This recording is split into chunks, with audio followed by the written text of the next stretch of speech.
Draman, Draman, il faut leur dire que tu ne peux rien créer. Voilà, il faut leur dire ça. Il faut leur dire que où on est là, tu ne peux rien créer. J'ai envie de voir quel Ferrandin qui va me soulever ici. Pour me mettre dans l'avion. Pour dire non, toi on t'envoie. Il va me soulever. On dit Johnny, on te met dans l'avion. Comme Steve Biko, le Mauritanien.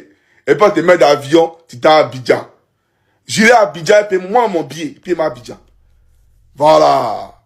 La police, les sont les médias. Et ça. Il a payé mon billet, moi-même, et puis ma Abidjan.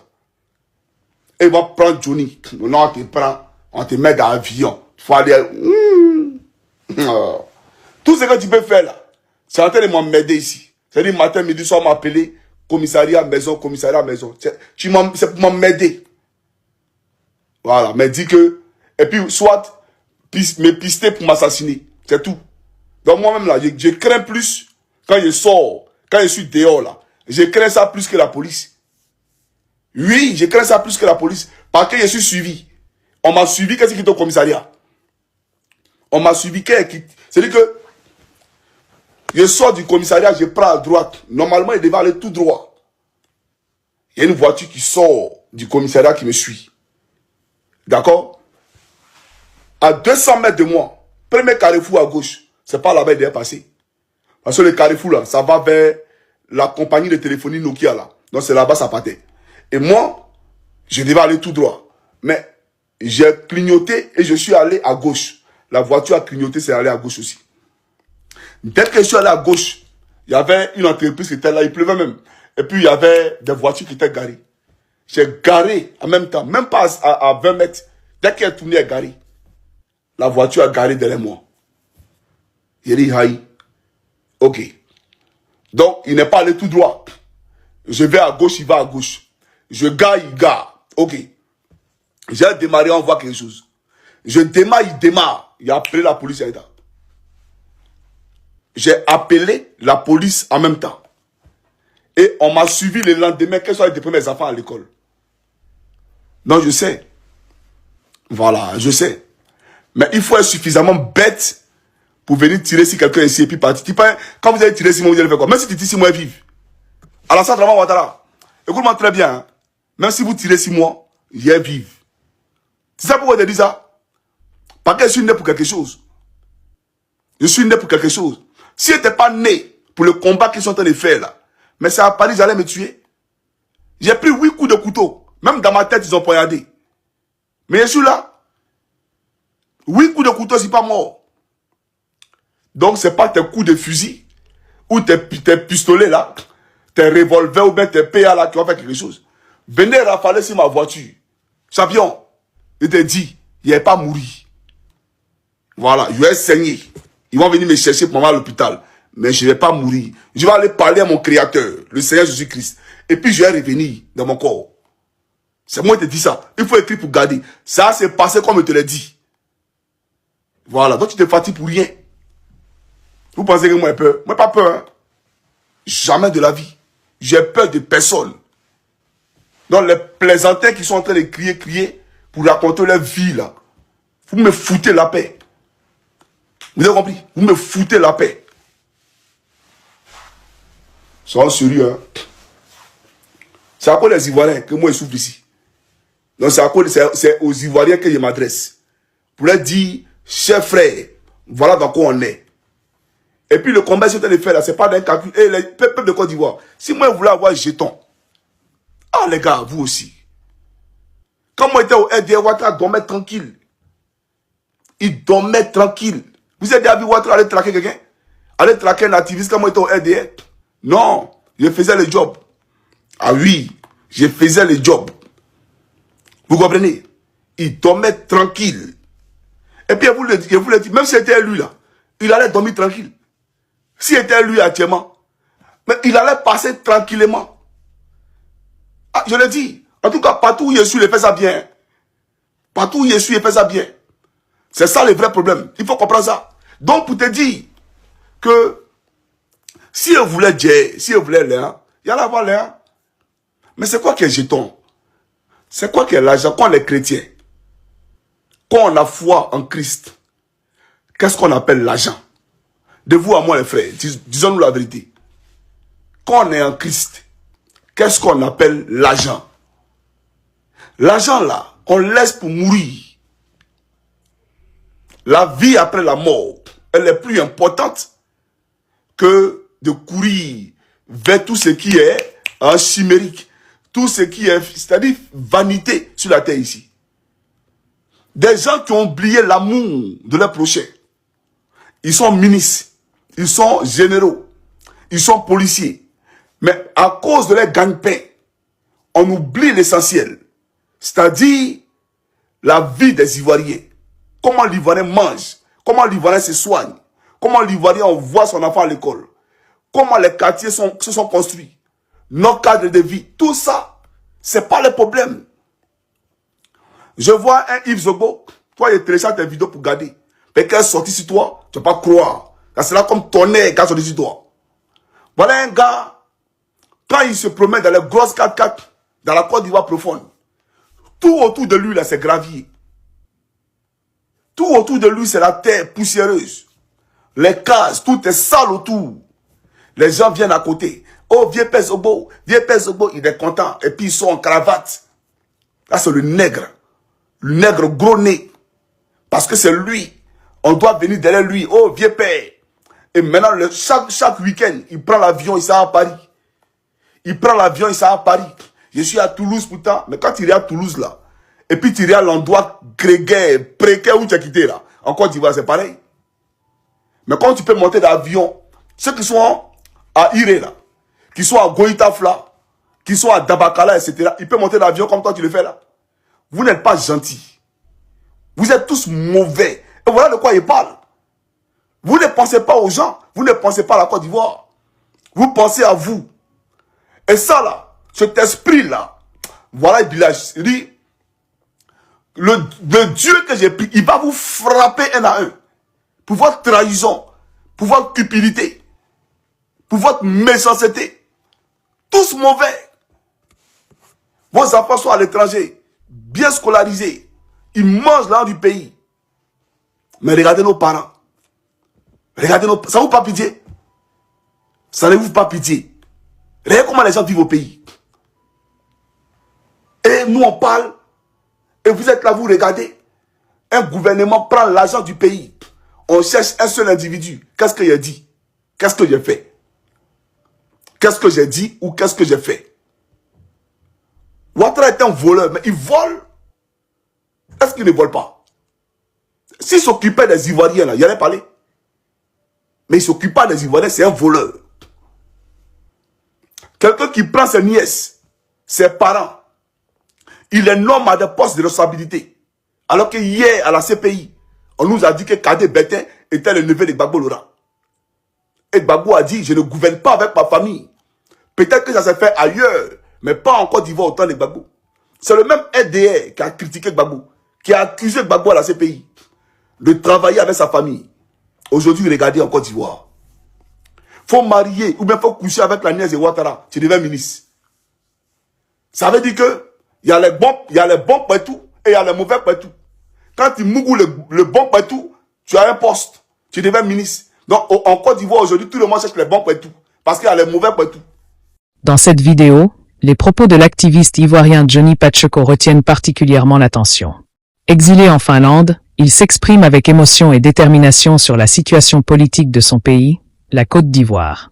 Son message est un mélange de témoignages personnels, de revendications citoyennes et de dénonciation des injustices qu'il perçoit au sein du pouvoir actuel. Loin d'un simple cri de colère, c'est la voix d'un homme qui veut, selon lui, parler au nom du peuple, de ceux qui souffrent, de ceux qui n'ont plus la parole. Il ne s'agit pas ici de juger, mais d'analyser calmement les mots, le ton et le fond de son discours. Johnny Pacheco affirme vivre sous pression et se sentir suivi. Il évoque des menaces, des surveillances et raconte des épisodes de peur, tout en affichant une grande confiance en sa foi et en sa mission. Dans ces mots, on ressent la conviction d'un homme qui croit que sa vie est guidée par un appel supérieur. Il parle de sa foi en Jésus-Christ comme d'une protection spirituelle contre tout danger. Ce passage, très personnel, donne une dimension presque mystique à son engagement politique. Il ne se voit pas simplement comme un opposant, mais comme un témoin d'une cause juste qu'il dit porter pour les Ivoiriens. Sur le plan du contenu, Johnny Pacheco adresse un message direct au président ivoirien Alassane Ouattara. Il lui reproche un manque de considération pour le peuple et pour la justice sociale. Selon lui, les dirigeants actuels se seraient éloignés des réalités quotidiennes des citoyens. Pauvreté, difficulté d'accès à l'éducation, soins coûteux, manque d'infrastructures. L'activiste illustre cela par des exemples concrets, en décrivant les inégalités entre les élites politiques et les populations rurales. Ce contraste est au cœur de son message. Il veut rappeler que la politique doit d'abord servir le peuple avant de servir des intérêts personnels. Il critique également la gestion des ressources du pays et dénonce la corruption et le népotisme. Dans son analyse, il évoque les nominations familiales et les privilèges accordés à certains proches du pouvoir. Il oppose cette pratique à la période de l'ancien président Laurent Gbagbo, qu'il cite comme exemple d'un dirigeant qui, selon lui, n'avait pas mélangé famille et pouvoir. Qu'on partage ou non cette opinion, elle témoigne d'un sentiment répandu au sein d'une partie de la société ivoirienne. Celui d'une lassitude face à la concentration du pouvoir entre les mains d'un petit cercle. Johnny Pacheco ne se limite pas à la critique politique. Il exprime aussi une colère morale et sociale. Pour lui, le véritable combat n'est pas seulement contre un individu ou un système, mais contre la perte de valeur. Il parle de vanité et de cupidité, termes qui rappellent une dimension spirituelle dans sa pensée. Ce mélange de religion, de patriotisme et de révolte sociale rend son discours singulier. Il interpelle les Ivoiriens à réfléchir, à se demander ce qu'ils attendent de leurs dirigeants et quel rôle chacun peut jouer dans la construction d'un avenir meilleur. Ce discours, bien que très personnel et parfois chargé d'émotions, pose une question fondamentale, celle de la place du citoyen dans la démocratie. Johnny Pacheco se présente comme un porte-voix de la diaspora ivoirienne, ces milliers de compatriotes qui observent la situation de loin mais qui gardent un lien fort avec leur pays d'origine. Son message, au-delà des critiques, traduit un besoin d'expression, un appel à plus de justice et de transparence. Ce type de prise de parole, fréquente sur les réseaux sociaux, reflète la transformation du débat public africain. Les exilés, grâce à Internet, deviennent des acteurs à part entière du dialogue politique. Son ton parfois provocateur ne doit pas masquer l'intention de fond, éveiller les consciences. Johnny Pacheco insiste sur la souffrance du peuple, sur les inégalités visibles, sur la perte de confiance envers les institutions. Il interpelle directement les dirigeants, mais aussi les citoyens, qu'il accuse parfois d'indifférence. Cette dimension participative est essentielle à comprendre. L'activiste ne parle pas seulement contre, il parle aussi pour un réveil collectif, pour un sursaut moral, pour une Côte d'Ivoire plus équitable. Mais cette intensité émotionnelle pose aussi une autre question, celle de la responsabilité de la parole publique. Dans un contexte politique sensible, chaque mot compte.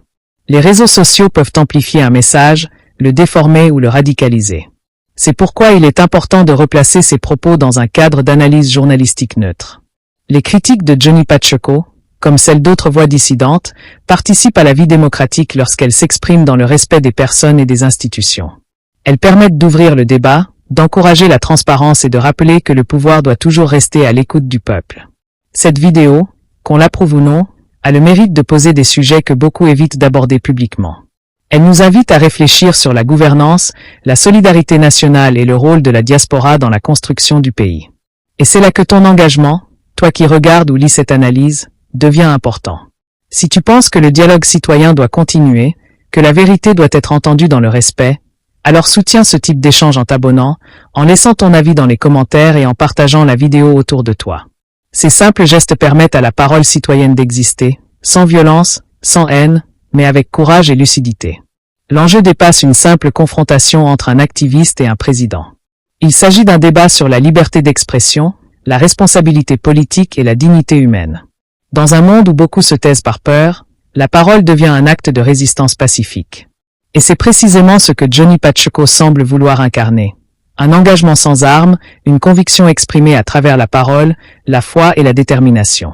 Ces mots traduisent un cri du cœur pour la justice, mais aussi une profonde lassitude face à un système qu'il juge fermé. Le rôle de l'analyse journalistique est ici de rappeler que toute opinion mérite d'être entendue, mais aussi confrontée aux faits. Ce travail d'équilibre entre émotion et raison est essentiel pour éviter la polarisation.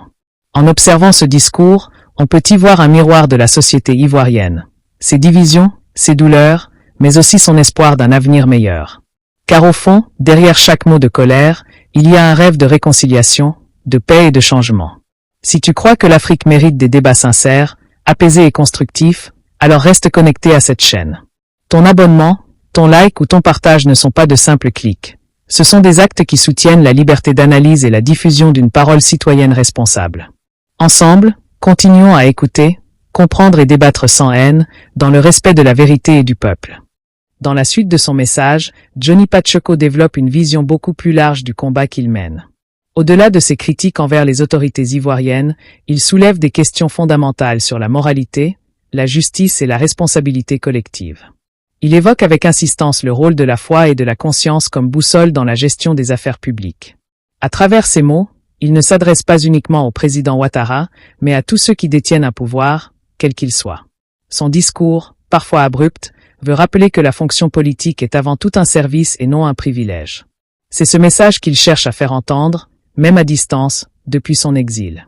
L'activiste insiste également sur la souffrance des populations ivoiriennes qu'il décrit avec des images fortes. Les villages oubliés, les routes poussiéreuses, les familles qui peinent à joindre les deux bouts. Ces descriptions ne sont pas nouvelles dans le discours social africain, mais elles résonnent avec force parce qu'elles viennent d'un homme qui parle depuis la diaspora.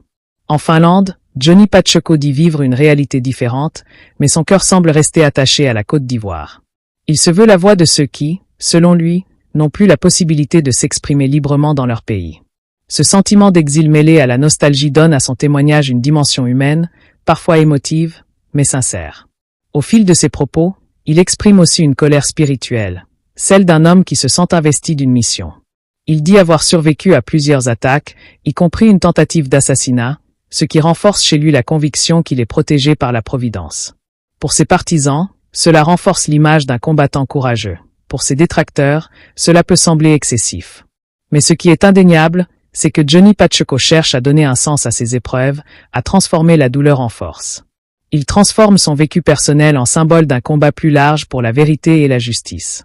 Dans cette logique, il se place du côté du peuple, en opposition à ce qu'il appelle la vanité du pouvoir.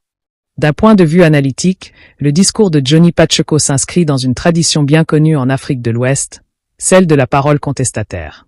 Depuis les indépendances, de nombreux intellectuels et activistes se sont levés pour dénoncer les injustices et réclamer plus de transparence. Ce courant de pensée, souvent porté par des figures issues de la diaspora, s'exprime aujourd'hui à travers les réseaux sociaux, devenus de véritables tribunes publiques. Ces plateformes ont changé la donne. Elles permettent à la parole citoyenne de franchir les frontières et de toucher des millions de personnes en temps réel. Dans ce contexte, Johnny Pacheco représente cette nouvelle génération d'activistes connectés, pour qui l'exil n'est plus un silence, mais une amplification. Cependant, son ton parfois virulent rappelle l'importance de la mesure dans le discours public. Dans toute société démocratique, la liberté d'expression va de pair avec la responsabilité de la parole. Les critiques peuvent et doivent exister, mais elles doivent s'appuyer sur des arguments, sur des faits, et non sur la colère seule. C'est là toute la différence entre la dénonciation constructive et l'invective. Dans ses propos, Johnny Pacheco alterne entre moments d'analyse lucide et passages plus passionnés. Cette alternance crée un effet de proximité avec le public. Il parle comme un homme du peuple, pas comme un technocrate. Son langage direct, parfois familier, touche ceux qui se reconnaissent dans sa révolte contre l'injustice. Il aborde aussi un thème essentiel, la trahison des élites. Selon lui, une partie des dirigeants aurait oublié l'essentiel, le bien-être du peuple. Il reproche à certains responsables de vivre dans le luxe pendant que les populations manquent de tout.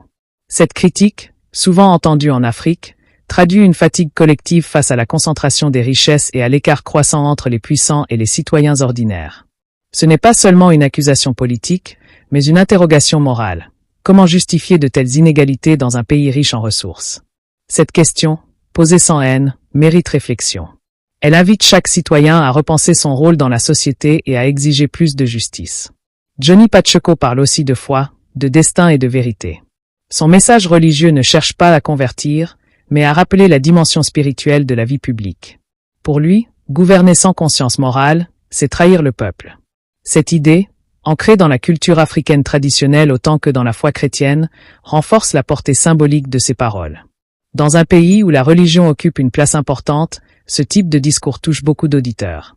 Il réunit à la fois la foi, la justice et la responsabilité sociale, trois piliers de la pensée panafricaine moderne. Mais au-delà de la colère et de la foi, on sent dans ses propos une fatigue, celle d'un homme qui voudrait voir la Côte d'Ivoire se relever, se réconcilier et redonner de l'espoir à sa jeunesse. Il parle de ceux qui, faute d'opportunités, quittent le pays ou se résignent à vivre dans la précarité.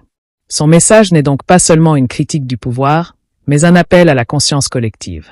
Il rappelle que le changement ne viendra pas seulement d'en haut, mais aussi de la base, des citoyens eux-mêmes, capables de s'unir pour exiger le respect, la dignité et la transparence. En conclusion de cette analyse, il est clair que le discours de Johnny Pacheco, au-delà de ses excès de langage ou de ses émotions, traduit un profond besoin de justice sociale et de vérité politique. Il n'est pas parfait, mais il est sincère. Il ne représente pas tous les Ivoiriens, mais il exprime un ressenti réel, celui d'une partie du peuple qui se sent oubliée. Dans toute démocratie, ces voix doivent pouvoir s'exprimer, car elles permettent au pays de se regarder en face.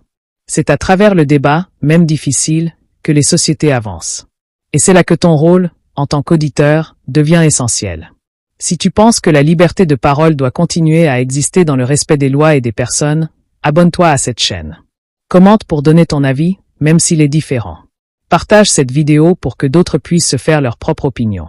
C'est ainsi que l'on construit une communauté consciente, informée et responsable. L'objectif n'est pas de diviser, mais de comprendre. Pas de haïr, mais de réfléchir. Ensemble, on peut faire évoluer le débat, dans le calme, la vérité et la paix. Le message de Johnny Pacheco, aussi imparfait soit-il, reste celui d'un homme qui refuse l'injustice.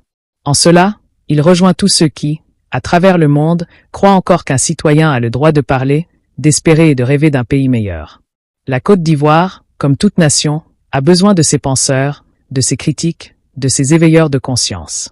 Et dans cette diversité de voix, c'est le respect mutuel qui doit toujours prévaloir. Continuons donc à écouter, à dialoguer et à bâtir, sans jamais oublier que l'avenir appartient à ceux qui cherchent la vérité dans la paix.